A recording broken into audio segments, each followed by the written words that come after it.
I feel insane for doing this. So if you didn't watch my last thing, that was 50 minutes, and I've decided to be insane and record another video. And I may record a one shot. Maybe. I don't know. Right now that's kind of a toss up. It matters if I get permission. Because I was recommended a short one shot. So could do that, or I could do the fic that I found that had blanket permission. I don't know. Don't bet on it though. We have to see how my voice is after this. So, to not kill my voice, I'm gonna get into this. This is chapter 10 of I Borrowed a Cat's Paws by Crouching Tiger. Please check the description for any other information you would like on this fic. Let's get to the chapter. Tonight marked the 1 week point of Shota being a cat, and he hadn't turned back yet. He had managed to properly scare off every member of the League of Villains. Even Toga was less enamored with him after he spent almost an hour painstakingly tearing every single thing off her door. He was pretty sure he still had glitter in his fur 2 days later. But it had been worth it to no longer have Toga eyeing him like she wanted to eat him all the time. That also meant that Shota had been in the League of Villains hideout for a week and was no closer to getting out. In fact, since they were now keeping the front door locked, he was actually farther from getting out than he started. Shota had been teaching high school students for years, and he had yet to find anything near as frustrating as being stopped by a locked door with the key hanging from a hook less than a meter from the lock. He probably cumulatively spent at least a couple hours just glaring at it by now. With no thumbs, no access to anything useful, and unable to fall asleep, there wasn't much else for Shota to do. He spent a lot of time sprawled in Shigaraki's armchair, glaring at the door, walls, or ceiling, trying to force himself to sleep. This morning was unattendable. Because this morning, instead of quietly playing video games, surfing the web, or doing dubious, nefarious things on a laptop, the people in the room were making noise. So instead of glaring at the wall, Shota was glaring at Magne and Toga, who were rattling around the kitchen, retrieving a variety of things from various cupboards and shelves. An electric kettle, a few box of fancy tea, or as fancy as it got for tea that came in boxes like the ones Magne was holding. Actual teacup shaped teacups, a bottle of dish soap from under the sink, and a few other bits and bobs. Magne left the living room door slightly open behind her, and should have flicked his tail idly, considering his options. Shota didn't necessarily have constant headaches, not since he'd done some research into how his quirk affected his neurologically, and taken steps to mitigate the negative effects. But even when he went through stretches of not using his quirk a lot, his headaches certainly weren't rare. His headaches were definitely not helped by the loud swearing, over-dramatized combat sounds, and occasional flinging of video game controllers across the room. Shigaraki, Dabi, Twice, and Spinner were all playing some kind of racing game that had too many flashing colors. From what Shota had gathered, Spinner was wiping the floor with the others, and not a single one of them was willing to take that quietly, literally or figuratively. Twice wailed inarticulately at the screen, his remote clattering to the ground, and Shota decided that was enough. Even if he was just going to lie on the floor in the hallway, it would be better than being in the same room as this. Shota slipped through the open living room door and found the sliding door to the girls' bathroom was also open. He hesitated for a moment. Generally, Shota steered clear of girls' bathrooms, unless someone needed immediate assistance. But the door was open, so he sidled closer. Okay. Toga was saying over the soft sounds of water lapping against the side of a tub. Tiger? The wild pussycats? Magne asked. Yeah, Magne hummed thoughtfully. And we're talking purely personal, not in the role as a hero. Right. Toga chirped. Pass, Magne decided. Okay, your turn, Toga urged her. Alright, let's say, that blonde kid. The explodey one. I can't remember his name. The one the boss wanted to keep. Shota winced, backing away from the door. The last thing he wanted was to hear a pair of villains play smash or pass with his students. Stab, Toga said before Shota could get out of earshot. Definitely stab. Did you see the sports festival? When he fought Aravity? So mean.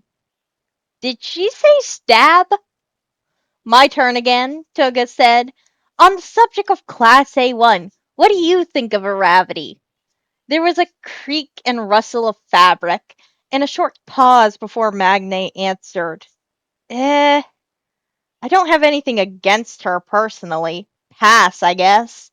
But I agree with you on Explodey Boy. If I met him again, it's going to be on sight.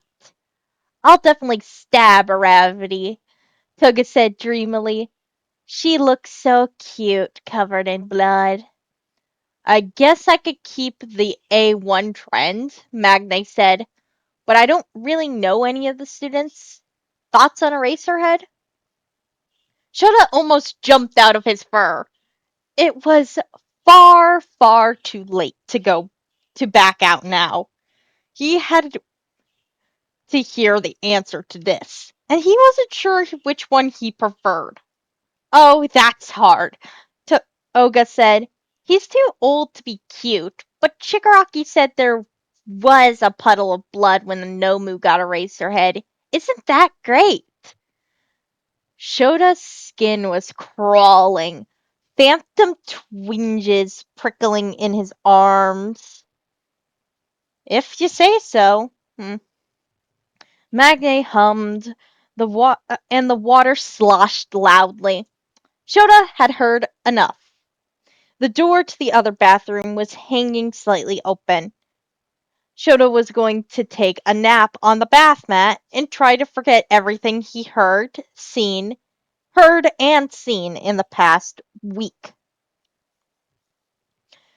And then a miraculous scent drifted past him, forcing Shota to pause and reevaluate.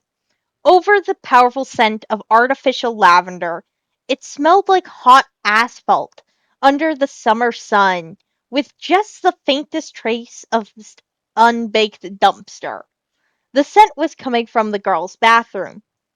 It was incredibly unlikely that there would be a door to the outdoors in the bathroom, but Shota was small enough to slip through pretty much any window that could open.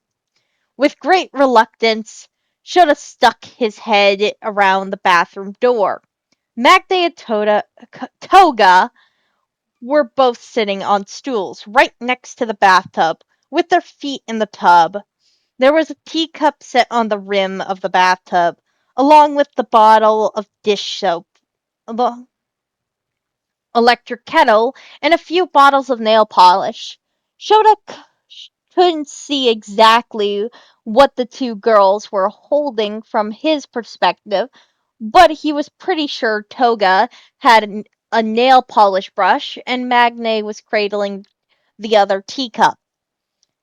What he was actually here for, the open window, was a tiny slit of a thing near the ceiling, over the foot of the bathtub. In his form, Shota could get through it. It might be a bit of a squeeze, but he could definitely get through. The problem was getting to the window. If he jumped from the rim of the tub at the right angle, he'd probably be able to get up there. He could try and wait until Toga and Magne left, but it was highly likely they'd close either the window or the door if he did. But with Toga and Magne in the room, he'd only get one chance, if that. Shota bided his time, watching Magne set her cup down and reach for a bottle of nail polish. She turned to the side to do it, leaning towards where the nail polish bottles were sitting on the rim of the bathtub.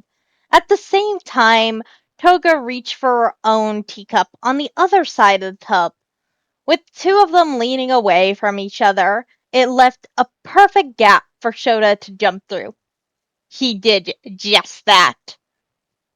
By then, Shota had gotten used to his feline body, enough to make the jump easily, landing on the rim of the bathtub and immediately jumping away again before all four paws could even touch the plastic.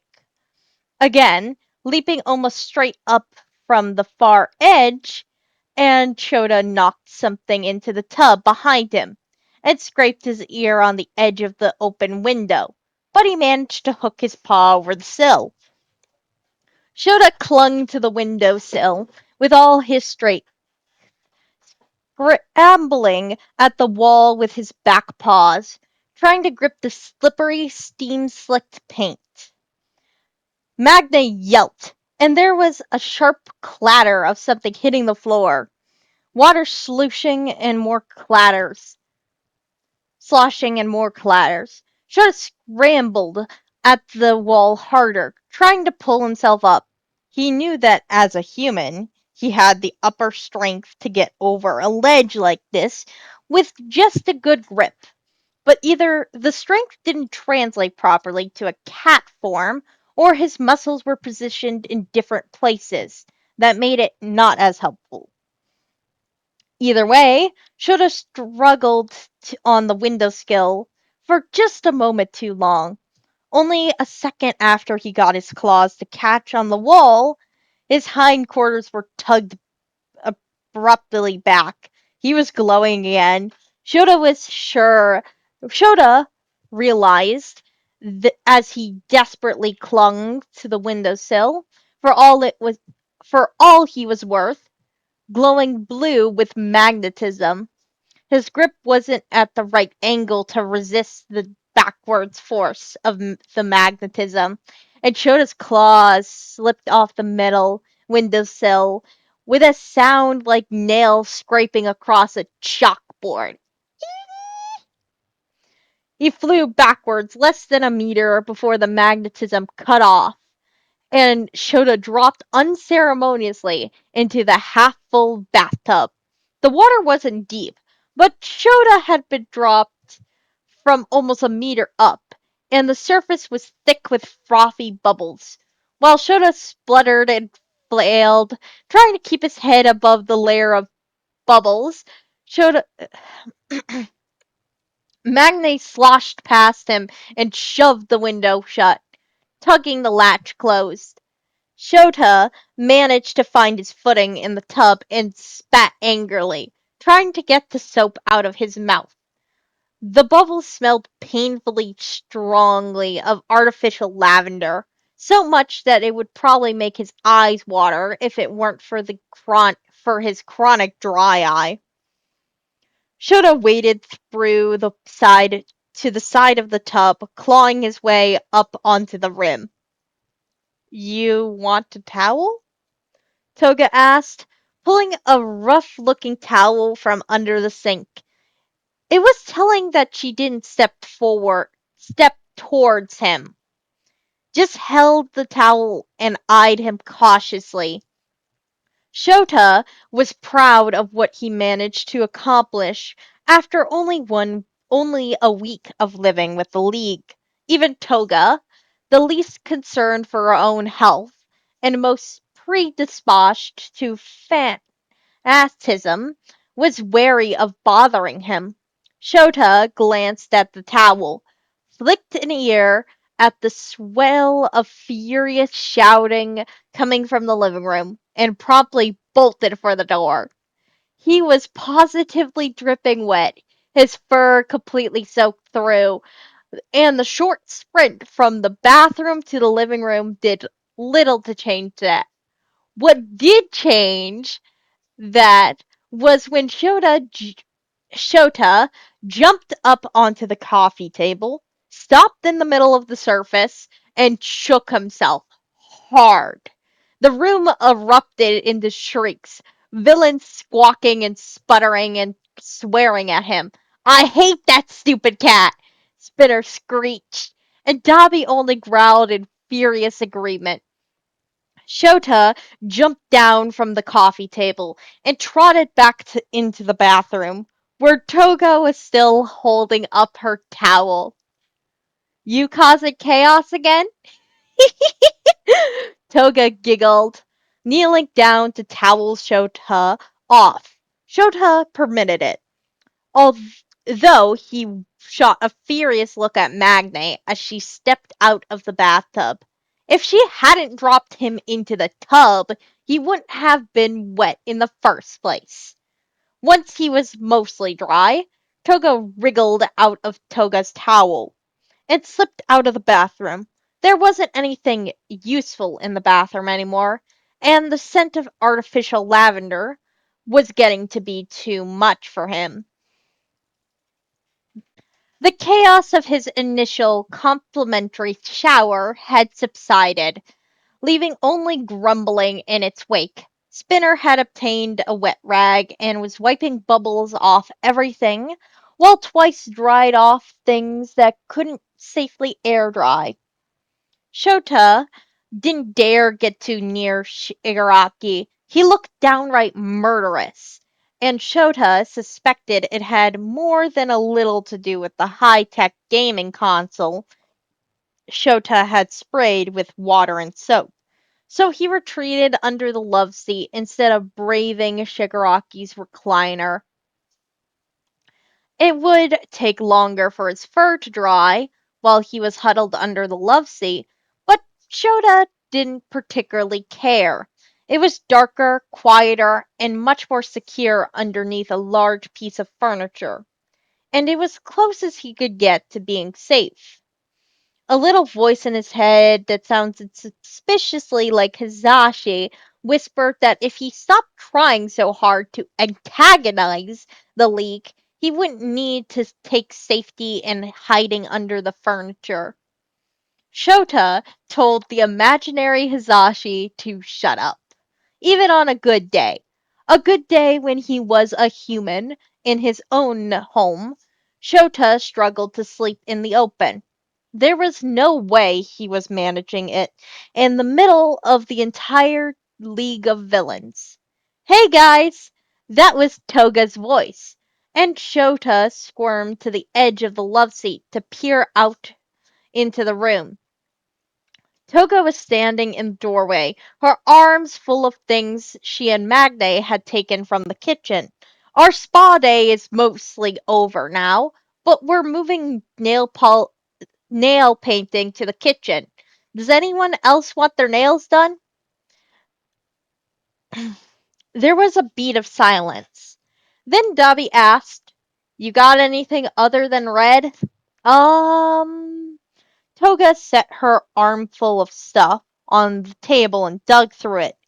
Glass bottles clinked together, and then Toga said, This one's kinda orange, and this one is a bit purplish. I'll take the purple one.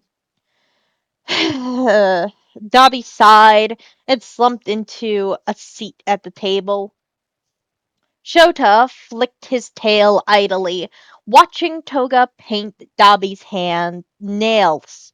If his hair was blonde instead of black, Shota could just picture Mina capturing Bakugo to join their spa night. Especially, except insisted on black and orange in spiky explosion shapes, like the collar of his hero costume. Shota might or might not have swiped a bright yellow from Mina's collection to paint his own nails later that night. The nail polish didn't last long. It never did in his line of work, but it made Hizashi's brain stall briefly when he saw it, so it was worth it. Shota sighed, his tail twitching idly on the floor. He wanted to get back to his husband and his students and his job. He was wasting away with nothing to do but watching Steve. Sure, he could torment the League of Villains, but there wasn't anything actually productive he could do as a cat. It was illogical and unproductive, but there was always a corner of his mind running a well worn path in the back of his head. A constant repetition of maybe tomorrow. Maybe tomorrow he'd get his hands on Mr. Capress's laptop again. Maybe tomorrow they'd forget to lock the door and Shota could slip out. Maybe tomorrow he'd turn back into a human and get out of this and get put out of his misery. Shota sighed again and laid his head on his front paws. He let the sounds of life wash over him, and for the first time didn't bother to remind himself that he wasn't in the dorm common room listening to Bakugo drawl light-hearted insults at Kirishima while Kaminari argued with the remote and Sero and Ashido threw stale popcorn at the TV. All that was missing was the stack of half-graded papers and the drone of some speakers, the radio, Jiro's music system, even the TV playing something. And, the knowledge that when Shota opened his eyes, he would be human and in the dorm common room. That was also missing. Where'd the little demon go? Shota's eyes shot open, and he peered out at Magne, who was now standing in the living room doorway. I told you, it's catching on, Dobby said, admiring the nails on his right hand. Ever since the front door incident, Dobby had been trying to convince everyone to call Shota Demon, much to Shota's delight. Dobby was correct in that it actually was catching on. Shota had been that demon kid from general studies to his peers in high school and the demon sensei to his students. It only made sense that he'd be a demon cat. He's under the couch, Twice said, jerking his head at Chota's hiding spot. He immediately followed it up with, Why should I tell you? But after only a week of living with the League, Shota had already learned to tune out Twice's contrary secondary opinion. Magne stalked over to stand in front of the love seat Shota was under. Get out of there. Shota squirmed backwards a few centimeters. Everyone in the league knew better than to go reaching for Shota in a tight space. That was just asking to get their hand sliced open. So, unfortunately, Magne didn't try. So, tried to haul Shota out herself, just growled at him in frustration. While she was busy fuming, Shota flipped onto his back, digging his claws into the batting of the bottom on the bottom of the love seat. He was just in time, too. A fuzzy blue glow flared into existence around Shota, and magnetism yanked him towards the edge of the couch. Shota dug his claws in deeper and pulled his tail in, curling it beside his hips. Magne cursed under her breath, and there was an unamused snort that Shota was pretty sure came from Dobby. "Stop magnetizing the cat towards me!" Toga squawked. Well, at least that explained why Shota had gone flying so dramatically in the bathroom. "What are you even trying to do?" While Spinner was talking, Shota tugged his claws out of the batting and turned to look back at the room. Magne sat back on her heels with a huff. "He's got lavender-scented dish soap in his fur. It's bad for him." "Since when are you an expert on cats?" Dobby drawled. "Eating dish soap is bad for everyone." "He'll live." Dobby shrugged, then added under his breath, "unfortunately." "Be nice." Toga scowled, waving her nail polish brush at him.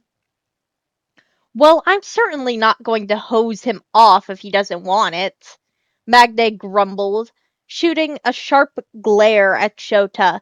He bared his teeth and glared back, and Magne left him alone with a huff. Shota was honestly surprised she had even bothered to try. None of the villains liked him. Their dislike ranged from Toga's healthy wariness of getting too close to Shota's claws, all the way to Dobby's eagerness to immediately turn Shota into ash. Magne was closer to Toga's end, but her concern was still unexpected. It maybe shouldn't have been surprising, though. Shota had met cats that hated him, and he'd still done his best for them. He had a weak spot for all cats, even the vicious feral ones. But it stood to reason that most people would care enough to not want him to die, even if he'd done nothing but inconvenience and insult them since being brought into the hideout. Shota flicked his tail thoughtfully, retreating further under the love seat. His gaze lingered on Magne, though. She had evidently given up on getting him out from the couch, likely assuming he was sufficiently warned and capable of fending for himself. And wandered away to the table to finish painting her own nails. Finally, with the emotional outbursts of the competitive video games giving way to a steadier murmur of almost familiar voices, Shota managed to drift into a hazy sleep. It was barely sleep at all, shallow enough that Shota could shoot awake at any moment, but it was still rest. Better than nothing.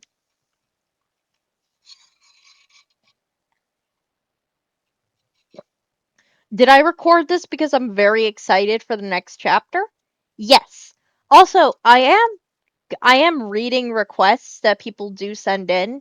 I know somebody sent in 2 requests. I'm reading the second one right now. Well, not right now. Obviously not right now. But like after this, I'm going to read the second one. I don't know, if they send more in, I'll read them and I'll tell if I'm going to try and ask or not. Anyway, that's enough from me. So, bye!